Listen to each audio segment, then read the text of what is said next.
അന്ധമായ വിശ്വാസമാണ് പലരെയും ഇരുട്ടിലാക്കിയത്. അത്രയേറെ സ്നേഹിച്ചിട്ടും ഭർത്താവെന്ന തലക്കെട്ടിൽ പ്രവാസമെന്ന പ്രയാസങ്ങൾക്ക് നടുവിൽ നിന്നുകൊണ്ട് അവൻ അവന്റെ ഭാര്യയെ പ്രണയിച്ചു. അവൾ തിരിച്ചും ആ പ്രണയം നിലനിർത്തി. അങ്ങനെ മാസങ്ങൾ പിന്നിട്ടപ്പോൾ അവൾ അവനോട് ചോദിച്ച അവസാനത്തെ ആഗ്രഹമായ തുടർ പഠനം അവൾ ആവശ്യപ്പെട്ടു. അതിനെ ഒരു സംശയത്തിന്റെ കണ്ണുകളിലൂടെയോ ഒരു ശത്രുവിന്റെ കണ്ണുകളിലൂടെയോ ചികഞ്ഞു നോക്കാതെ അവൻ സമ്മതം മൂളി. എന്നാൽ പഠനം കുറച്ച് മാസങ്ങൾ പിന്നിട്ടപ്പോൾ അവളിൽ അവനോടുള്ള മാറ്റങ്ങൾ കണ്ടു തുടങ്ങി. ആ മാറ്റം കൂടെ പഠിക്കുന്ന ഒരുവനോടുള്ള പ്രണയത്തിൽ അവളെ കൊണ്ടെത്തിച്ചു.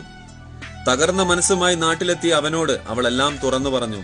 അതിൽ നിന്നും അവളെ പിന്തിരിപ്പിക്കാൻ പല കുറി ശ്രമിച്ചപ്പോഴും എനിക്ക് കൂടെ ജീവിക്കാൻ താല്പര്യമില്ലെന്ന് പറഞ്ഞ് അവൾ ഡിവോഴ്സിന് ആവശ്യപ്പെട്ടു. പിടിച്ചു വെക്കുന്നതിൽ അർത്ഥമില്ലെന്ന് തോന്നിയപ്പോൾ അവളുടെ ആ ആഗ്രഹവും അവൻ സാധിപ്പിച്ചു കൊടുത്തു. അവളുടെ സമ്മതത്തോടുകൂടിയാണെങ്കിൽ പോലും മറ്റൊരുവന്റെ ഭാര്യയാണെന്ന് അറിഞ്ഞിട്ടും എന്തിനു വേണ്ടി എങ്ങനെയാണ് ഒരു കുടുംബം തകർക്കാനാവുന്നത്? ഒരുവന്റെ ഭാര്യയാണെന്നതും മറന്ന് നിന്റെ സന്തോഷങ്ങൾക്ക് പ്രസക്തി നൽകി നീ പോവുന്നത് നിന്നെ അത്രമേൽ സ്നേഹിച്ച ഒരുവന് കണ്ണീര് സമ്മാനിച്ചിട്ടാണെന്നത് എങ്ങനെയാണ് മറക്കാനാവുന്നത്? ആഗ്രഹിച്ച പോലെ തന്നെയാണ് ജീവിക്കേണ്ടത്, അതിനാരും എതിരല്ല. എന്നാൽ നീ ആർക്കൊപ്പമാണോ ഇറങ്ങിത്തിരിച്ചത് അവന്റെ ആഗ്രഹങ്ങൾ തീരും വരെ ആവാതിരിക്കട്ടെ ആ ജീവിതം.